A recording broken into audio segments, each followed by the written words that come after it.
నిన్నటి రోజున స్థానిక టీడీపీ నాయకులు బీటెక్ రవి ఆయనతో పాటు మరికొంతమంది ప్రెస్ మీట్ పెట్టి ఆ ప్రెస్ మీట్లో ఈ సంవత్సరంలో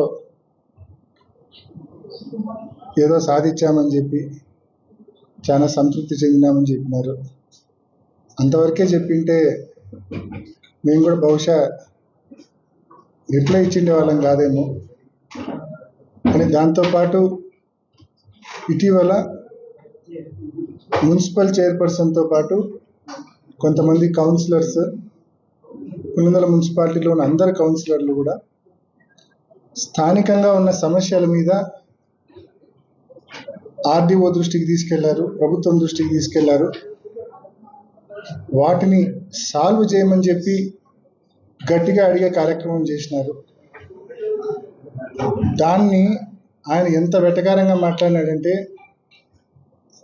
చైర్పర్సన్ కానీ ఆయనతో పాటు వెళ్ళిన కౌన్సిలర్లు కానీ వాళ్ళు వెధవలు అనుకోవాలన్నా అమాయకులు అనుకోవాలన్నా అని చెప్పి వాళ్ళ గురించి వెటకారంగా బీటెక్ రవి గారు మాట్లాడడం జరిగింది.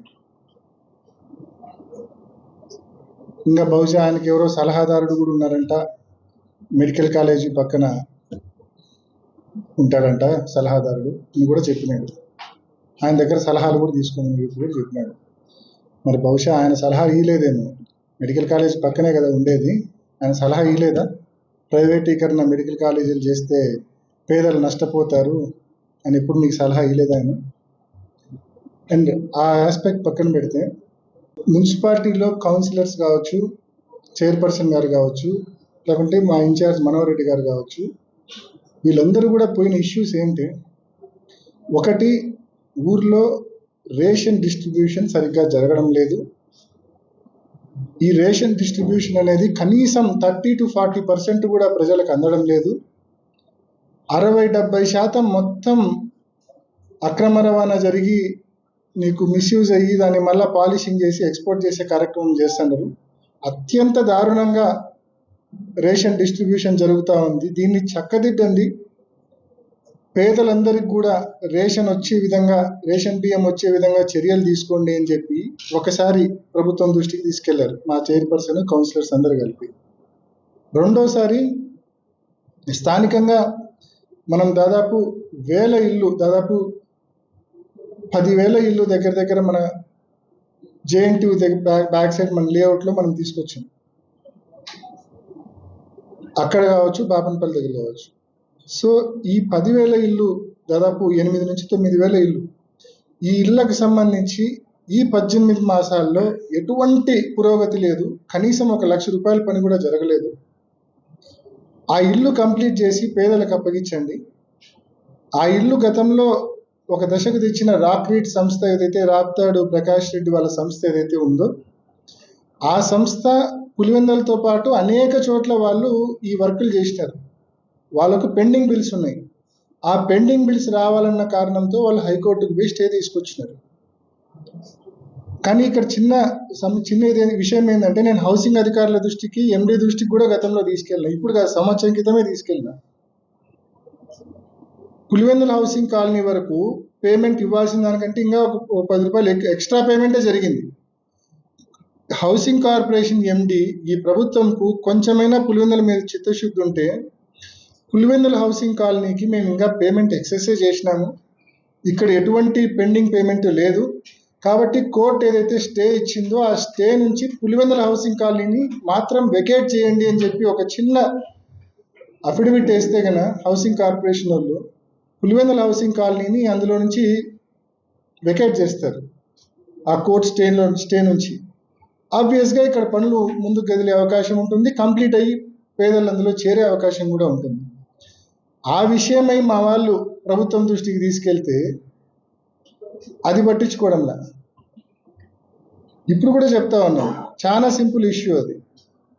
మీరు ఒక అఫిడవిట్ కోర్టుకు వేయండి, పులివెందులలో పేమెంట్ పూర్తిగా వచ్చింది కాబట్టి పులివెందులను వెకేట్ చేయండి, కోర్టు స్టే నుంచి వెకేట్ చేయండి అని చెప్పి హైకోర్టు దృష్టికి తీసుకొని పోతే తప్పకుండా కోర్టు వెకేట్ చేస్తుంది, పులివెందుల హౌసింగ్ కాలనీని ఎగ్జామ్ చేస్తుంది. ఆబ్వియస్గా ఇక్కడ పనులు ముందుకు తీసుకెళ్ళచ్చు. ఆ విషయంలో మీకు ఎటువంటి చిత్తశుద్ధి లేదు. 18 మాసాలు అవుతుంది.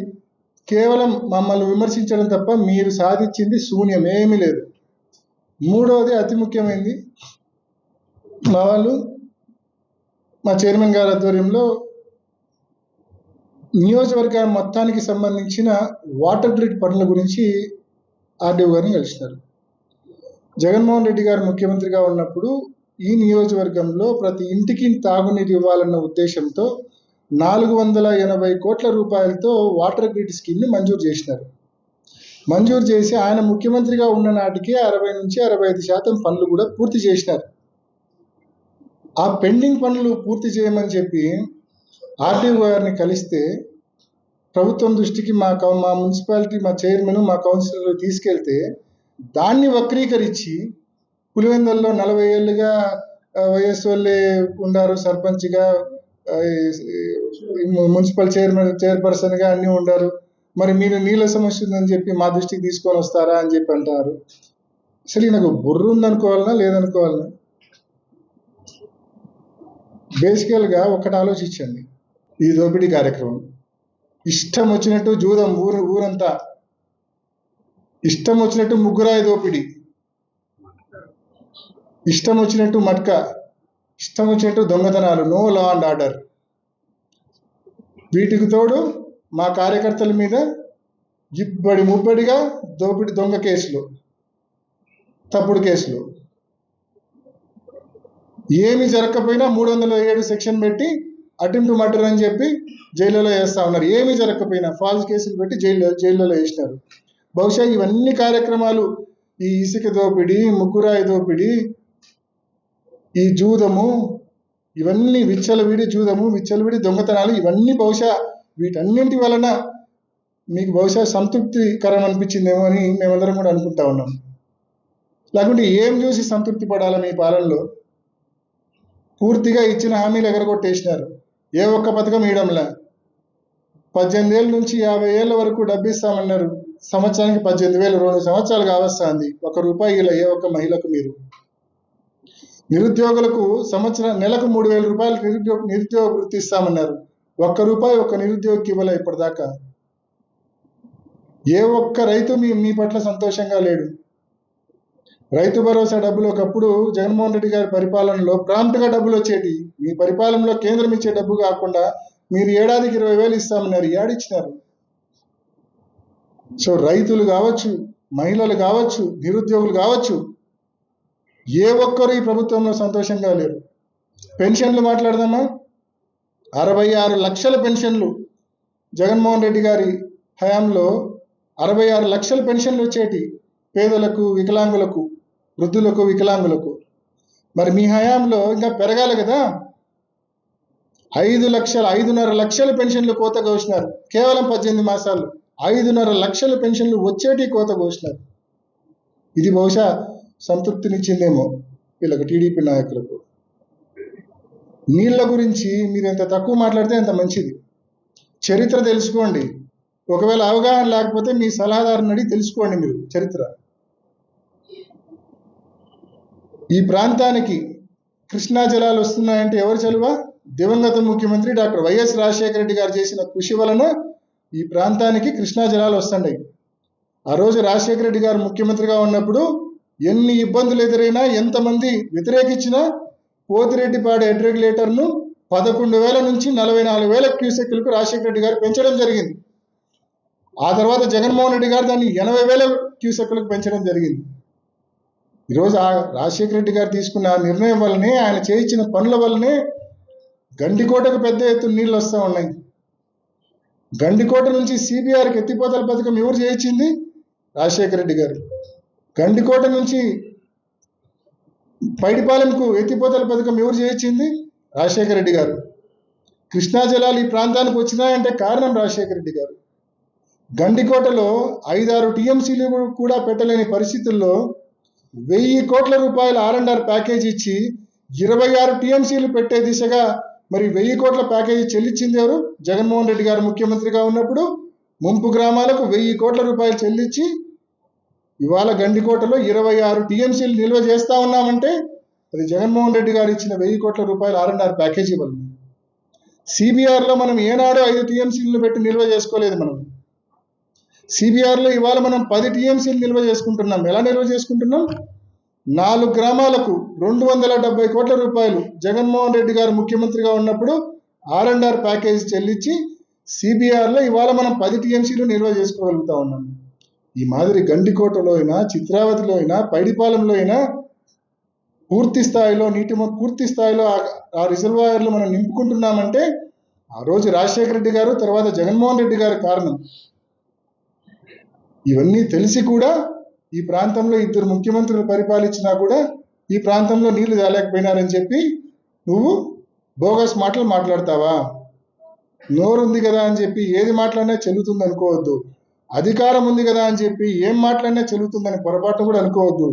ఈ ప్రాంతంలో రైతులందరికీ తెలుసు, ప్రజలందరికీ తెలుసు, ఈ ప్రాంతానికి సంబంధించిన సాగునీటి విషయంలో, తాగునీటి విషయంలో దివంగత నాయకుడు వైఎస్ రాజశేఖర రెడ్డి గారు కావచ్చు, అదేవిధంగా జగన్మోహన్ రెడ్డి గారు కావచ్చు, ఎంత కృషి చేశారనేది, ఎంత సాధించారనేది ప్రతి రైతుకు, ప్రతి ఒక్కరికి కూడా తెలిసనే విషయాన్ని మనవి చేస్తూ, మరి ఖచ్చితంగా ఇకపై ఇటువంటి బోగస్ మాటలు పక్కన పెట్టి నిజంగా ఈ ప్రాంతం అభివృద్ధి పట్ల శ్రద్ధ పెట్టమని చెప్పి వారికి హితవు పలుకుతా ఉన్నాం.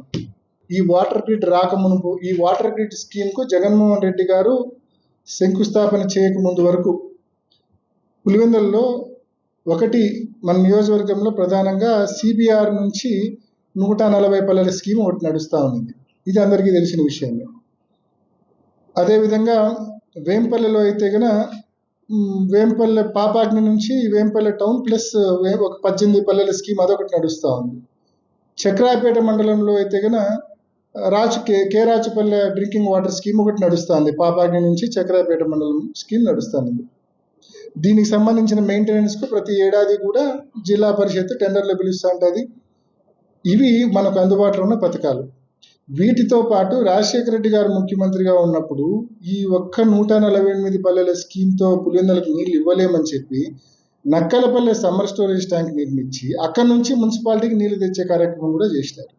ఆ తర్వాత నీళ్ళ సమస్యలు ఎక్కువ ఉంటే ఉల్లిమెల్ల దగ్గర ఒక 5-6 బోర్లు వేసినాం. కదిరి రోడ్లో కూడా ఒక 5-6 బోర్లు వేసి అవి కూడా మున్సిపాలిటీకి నీళ్ళు ఇచ్చే కార్యక్రమం చేస్తున్నాం. నీళ్ళ విషయంలో ఎక్కడే కానీ రాజీ పడకుండా, ఎక్కడే కానీ ఎటువంటి ఇబ్బంది లేకుండా నీళ్ళు ఇచ్చే కార్యక్రమం ఇన్నేళ్ళుగా చేస్తూ ఉన్నాం. సో దీన్ని శాశ్వతంగా ఇప్పుడున్న ఈ పథకాలకు సంబంధించిన మెయింటెనెన్స్ ఎక్కువ అవుతా ఉంది. ఇప్పుడు ఇన్ని పథకాలు మెయింటైన్ చేయాలంటే భారం అవుతా ఉంది, కష్టం అవుతా ఉందని చెప్పి జగన్మోహన్ రెడ్డి గారు మొత్తం కాన్స్టిట్యున్సీలోని ప్రతి ఇంటికి కూడా ఈ వాటర్ గ్రిడ్ స్కీమ్ ద్వారా నీళ్లు అందించాలని చెప్పి ఆయన 480 కోట్ల రూపాయలు మంజూరు చేస్తే అందులో 65% పనులు కూడా ఆయన హయాంలో పూర్తి చేస్తే ఆ పెండింగ్ పనులు పూర్తి చేయమని చెప్పి మా వాళ్ళు ప్రభుత్వం దృష్టికి తీసుకెళ్ళడం తప్ప? కేవలం పెండింగ్ పనులు పూర్తి చేయమనే కదా అడిగింది. దానికి మీరు 40 ఏళ్ళ చరిత్ర మాట్లాడతారా? మీకు తెలియదా ఇన్ని తాగునీటి పథకాలు ఈ నియోజకవర్గంలో ఉన్నాయని మీ సలహాదారుడు మీకు చెప్పలేదా? సిబిఆర్ నుంచి 148 పల్లెల స్కీమ్ ఉందని, అదేవిధంగా నక్కలపల్లి నుంచి పులివెందులకు నీళ్ళు వస్తాయని, ఉల్లిమెల్ల దగ్గర నుంచి అదేవిధంగా కదిరి రింగ్ రోడ్ నుంచి మున్సిపాలిటీకి నీళ్లు తీసుకుంటారని, అదేవిధంగా వేంపల్లెకు పాపాగ్ని నుంచి తీసుకుంటారని, చక్రాయపేటకు పాపాగ్ని నుంచి తీసుకుంటారని, ఇంతకాలం నడిచిన పథకాల గురించి మీకు అవగాహన లేదా? మీ సలహాదారుడు మీకు చెప్పలేదా? మీకు ఇవన్నీ ఏమాత్రం బుద్ధి లేకుండా, ఏమాత్రం జ్ఞానం లేకుండా, ఏమాత్రం అవగాహన లేకుండా బోగస్ మాటలు. నీ పేరు ముందు బీటెక్ అనేది ఎంత బోగస్సో నీ మాటలు కూడా అంతే బోగస్. ఈ బోగస్ మాటలు పక్కన పెట్టమని చెప్పి ఈ బీటెక్ రవి గారికి నేను హితవు పలుకుతా ఉన్నా. ఇంకొకసారి, ఇప్పుడు అధికారంలో ఉండేవాడు పని చేయాల, మాటలు చెప్పకూడదు. నేను లాస్ట్ 5 ఏళ్ళు చేసిన పని అదే. అధికారంలో ఉన్నోళ్ళు పని చేయాలి, మాటలు చెప్పకూడదు. ప్రతిపక్షంలో ఉన్నోళ్ళు సమస్యలు లేవనెత్తాల. మేము సమస్యలు లేవనెత్తుతాం. మీరు అధికారంలో ఉండారు, చేతనైతే పరిష్కరించండి. ఇంకోటి, మీకు ఏ రకంగా మీ పాలన సంతృప్తికరం అనిపించిందో నాకైతే అర్థం కాలే. మీ పాలన మీకు ఏ రకంగా సంతృప్తికరం అనిపించిందో నిజంగా నాకే కాదు, పులివెందుల ప్రజలకు ఎవరికీ అర్థం కాల. ఇన్ని పెండింగ్ పనుల్లో ఒక్క విషయంలో అయినా కనీసం మీరు పురోగతి సాధించారా? ఈ సంవత్సర కాలంలో, ఈ 18 మాసాల కాలంలో ఏడాది మొదలు పెట్టడమే. మీ ఘనకార్యాల గురించి చెప్పాలంటే 2025 ఏడాది మొదలు పెట్టడమే సంక్రాంతికి 10 కోట్ల రూపాయలు ముగ్గురాయి లేవేసినారు, దొంగతనం చేసినారు. రాత్రికి రాత్రి 100 టిప్పర్లు పెట్టి 10 కోట్ల రూపాయలు ముగ్గురాయిని సింగిల్ నైట్లో దొంగతనం చేసిన మహానాయకుడు బీటెక్ రవి గారు. ఇది మీరు ఏడాది మొదలు పెట్టడమే ఒక భారీ దోపిడీతో మొదలు పెట్టినారు. ఆ తర్వాత మీరేమన్నా ఖాళీగా ఉన్నారా? ఏడాది పొడవునా ఒక్క రోజు కూడా గ్యాప్ ఇవ్వకుండా, ఒక గంట కూడా గ్యాప్ ఇవ్వకుండా పాపాగ్నిలో ఇసుకే తోడడం. కుమారకాలువ సర్పంచ్ మన వచ్చి ఫోటోలు చూపించి చెప్తా ఉన్నాడు. కలెక్టర్ దగ్గర కూడా పోయి కంప్లైంట్ ఇచ్చినాం. ఇది రెండోసారి. కుమారకాలువ ఆ ఊర్లో ఉన్న రైతులు, ఆ ఊర్లో ఉన్న సర్పంచ్ అందరూ వచ్చి కంప్లైంట్ ఇస్తా ఉన్నారు. మా ఊరి పక్కన ఒకప్పుడు కుమారకాలువకు మా ఊరి పక్కన పాపాగ్ని నది పారేది.